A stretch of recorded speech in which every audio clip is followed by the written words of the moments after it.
got officials coming in at 12:30. So if we can keep it to like 15. Gotcha.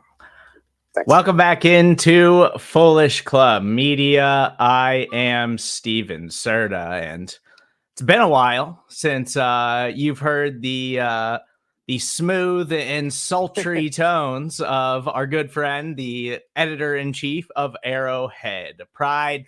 His mom calls him Peter, but I call him Big Sween, Pete Sweeney. Sween, what's happening, man? Yeah, Steve, good to talk to you. I'd love from afar what you guys are doing over at Foolish Club. I've been recommending it to any Chiefs fan who wants to hear certain things and updates about the team. Good to be back in the mix with you, and let's talk a little training camp. Yes, very excited. A lot of interesting things going on at Chiefs training camp this year, and obviously, there's a lot of hype around the Kansas City Chiefs offense and everything. And so we're going to get into all of that today. And we're going to get into the receivers and the pass catchers and the deep ball being back. But I want to kick things off, Pete, with some training camp battles and the things that Chiefs fans are really paying attention to and everybody's really locked into right now. And the biggest one, of course, is the battle at left tackle for the Kansas City Chiefs between rookie Kingsley Suamataia and second-year player Wanya Morris. And it seems like it's been going back and forth all week, but now that we got the pads on, I think you can read a little bit more into the rotation than early on where, they're just kind of in shorts and doing walkthroughs and stuff like that. And it seems like on Saturday, second day of full team padded practice, Kingsley Suamataia was getting a lot of run with the first team. Yeah, and this is now a trend for the past 2 days of pads, and it's not even to any point like Wanya Morris is rotating in. It's been all Kingsley, and again, it's just been 2 days. We still have a month and a half of training camp left, but I thought it was interesting that he's taking all of the reps with the first team. Joe Thuney's still out. Mike Caliendo has been next to him these past 2 days, and he's looked very good. He looks to be, I think, slightly ahead, if not well ahead for the position. And one thing that I've noted is in years past in offensive line battles, sometimes Andy Reid decides really quickly. So it could mean nothing. Maybe we'll see Wanya Morris mixing in a little bit more as we go. But if these 2 days are any indication, I mean, they may have Kingsley slotted in, and we'll see if Morris can push for that. One part of practice that maybe was most interesting when it came to this left tackle battle was they had a wildcat play, and they need a sixth offensive lineman in that scenario, and so Wanya Morris came in as the sixth guy. So it could be the depth chart right in front of you, as we're seeing it. Could be Wanya Morris being that swing tackle for you. I know they've worked him at the different positions in the past, but right now I would certainly say Kingsley has the leg up until he doesn't. And this is something I've been talking about on Foolish Club, and I haven't really had a conversation with you about it, Pete, but I think the best case for the Chiefs going into the 2024 season, the three-peat season, and this is a team that, hasn't really had an answer at left tackle in a while. And, there's Orlando Brown and the Donovan Smith last season and Wanya Morris getting some time and kind of shuffling. But the best case scenario, I think, for the 2024 Chiefs is they find a long-term answer in Kingsley, and Wanya can be that swing tackle who they can move around and can supply valuable depth for the Chiefs offensive line. And hopefully we're seeing that unfold. Hopefully we're seeing the potential play out in front of our eyes up in St. Joseph, Missouri, and Kingsley can be the Chiefs' long-term answer there. Yeah, and I think optimism would tell you the Chiefs would prefer that too, right? Because it's always a game of inches, a game of numbers when it comes to some of the contract stuff. And really, you'd rather a rookie win a position like that over maybe a second-year player because it just means another year of their rookie contract. And I think to the Chiefs' credit, they didn't go bring in a veteran. They didn't go and bring back Donovan Smith. Not to say that it isn't impossible that could happen in the future. He is still out there, as we're speaking. But they really wanted to have a roster battle here. They like what they had in Wanya Morris. They didn't love it. And so that's why you saw them use a premium pick in that second round to go get Kingsley Suamataia. And it's been competitive. And I think they really feel like one of these young guys can do it. And like I said, I think right now it does feel like it's Kingsley's job to lose. And the next camp battle that I'm interested in talking to you about, because this is something you've been keeping very close tabs on as far as just the Chiefs beat in general goes. And that's the running back 2 position behind Isiah Pacheco. We know he is the locked in starting running back of the Kansas City Chiefs.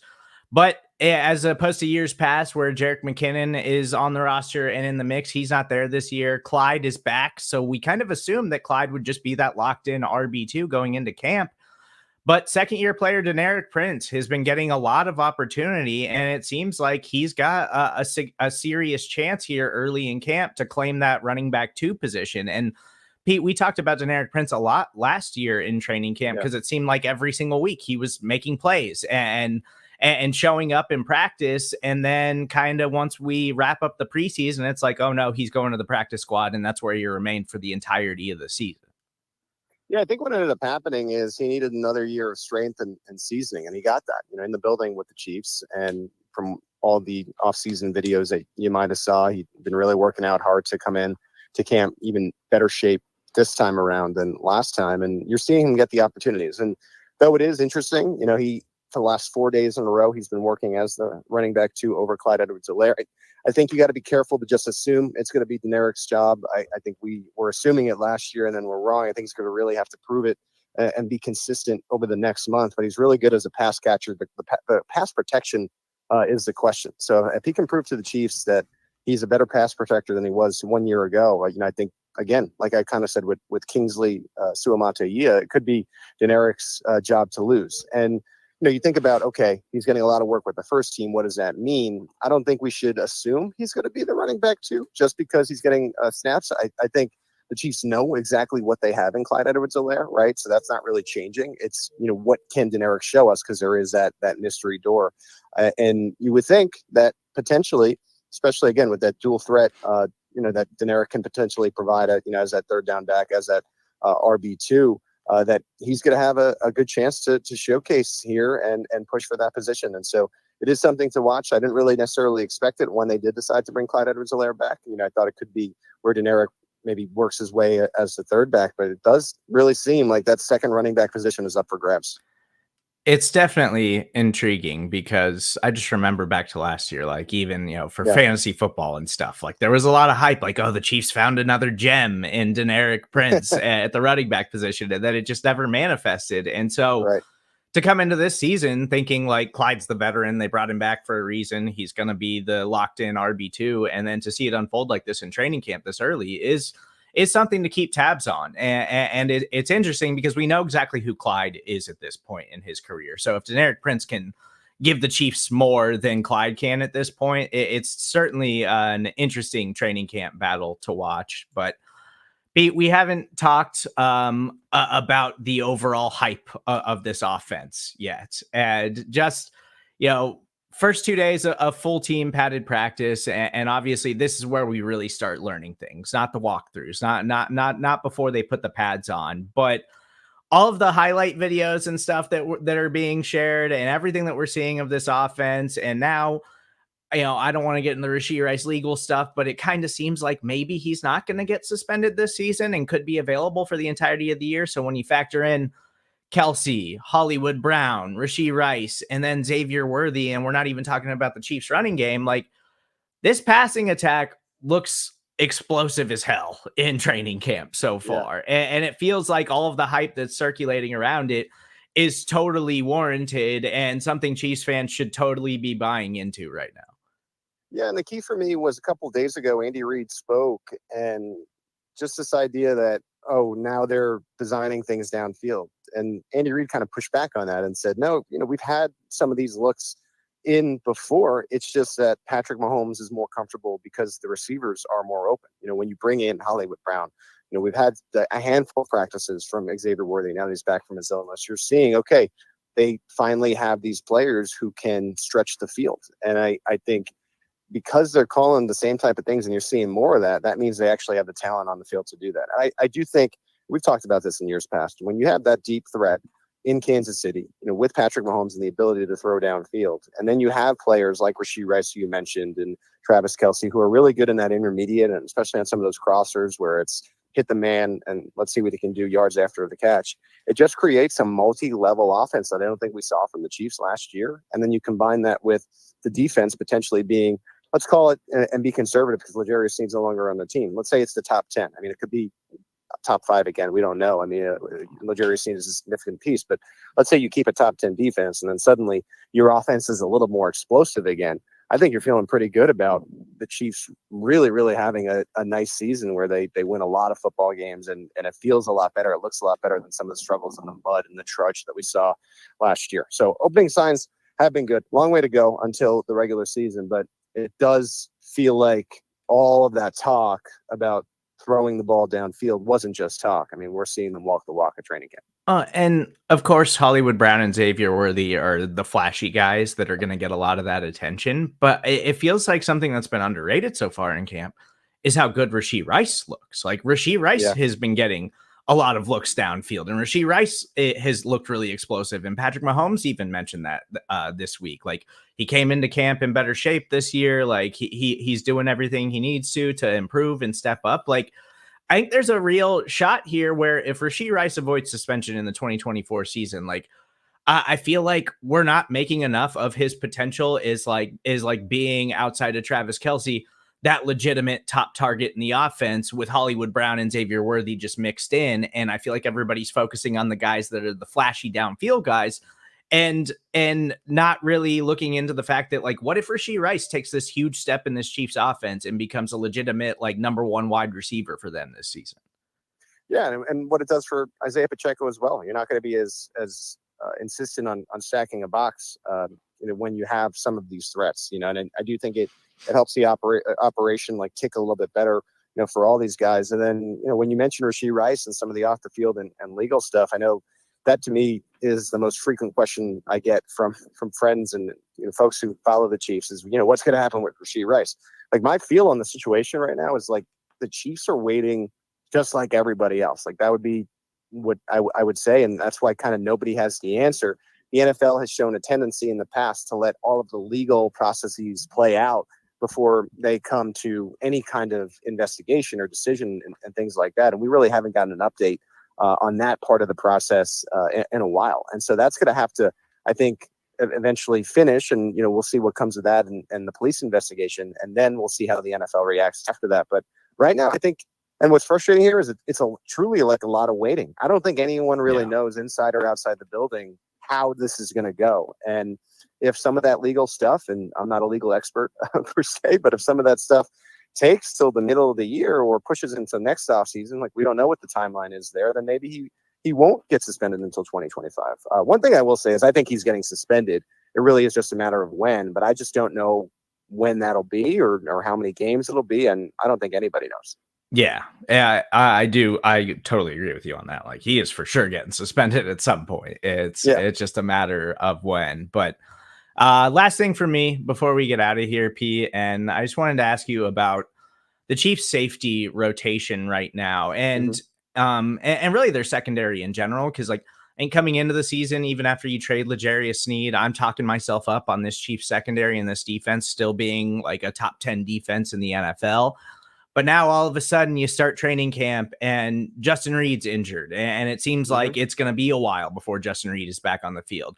Jalen Watson's not healthy. And now Najee Johnson, who they're hoping they can get more out of this season, is kind of in and out of practice while he's trying to work his way back from last year's significant knee injury. And so all of a sudden it seems like this secondary depth that I was so confident in, now I'm a little bit worried about it. And so I'm really just curious how they're kind of rotating those guys in and out on the field right now, because all this depth seems to be evaporating early in camp. Yeah, the Chiefs have a number of injuries they're dealing with. Justin Watson popped up the other day. Justin Reid's among that. Joe Tooney's in that mix. You guys have seen the injury list. No one really is worrying me about missing the regular season right now, besides, of course, Charles and Menahue. I think there's an angle for a lot of these guys to get back in the mix. Justin Reid's a little bit more mysterious. We haven't really heard a ton about it other than it's a quad issue. But he's been at practice every day, taking in those mental reps and trying to coach up the defensive backs on the field.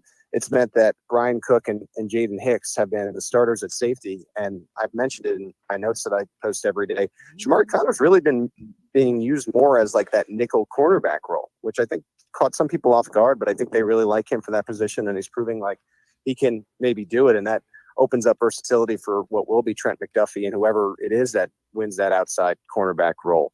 But back to the safeties, I've been really impressed with two things in the safety room now that we've kind of seen a lot of Brian Cook and Jaden Hicks. Cook, you saw that injury last year and you wondered, is he ever going to be the same again? And from OTAs on, he has looked completely healthy. And so I think that is really, really positive for the room, especially with Justin Reid out.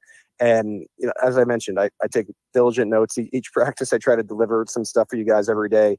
The amount of times I find myself writing down number 21, good play number 21, pass breakup number 21. That whole idea that the Chiefs stole a really good player in this year's draft because he dipped to the 4th round in Jaden Hicks, it seems to be the case. Now, pads have just come on. We're going to have preseason games, but I just think he looks the part of a draft steal. And it does feel like, okay, maybe the Chiefs did get another one when it comes to that day 3 defensive back upside that they've become famous for almost here. And so been really impressed with Hicks. It'll be interesting to see how he's deployed once Justin Reid is healthy. And because now, you opened up your eyes and even Deion Bush with the special team upside, you got an abundance of riches really in the safety room with all the guys I just mentioned. And so I just think, yeah, there have been a lot of injuries, but when everyone's back, that safety room is going to be one of the better ones, the better young ones in the National Football League. Yeah, we certainly have a lot to learn and a long way to go here in Chiefs training camp and the preseason and everything. So still a lot of information to gather, a lot of observations to make, but for the most part, lots of positives coming out of St. Joseph, Missouri so far for the Kansas City Chiefs. But he's Pete Sweeney. Follow him on Twitter at PGSween, or you can head over to arrowheadpride.com. I'm Steven Serda. Before we get out of here, please make sure you subscribe, rate, and review everything that we're doing right here on Foolish Club Media. Head over to our YouTube page at Foolish Club Media. You want to check out the Daily Fix with Ron Hughley. We're doing that Monday through Friday, moving forward, live every Monday through Friday at noon. You want to check that out. It's a quick show with Ron, 3 topics, and we get you in and out and keep you up to date on the Kansas City Chiefs. So appreciate you guys hanging out with us. We'll talk to you again soon.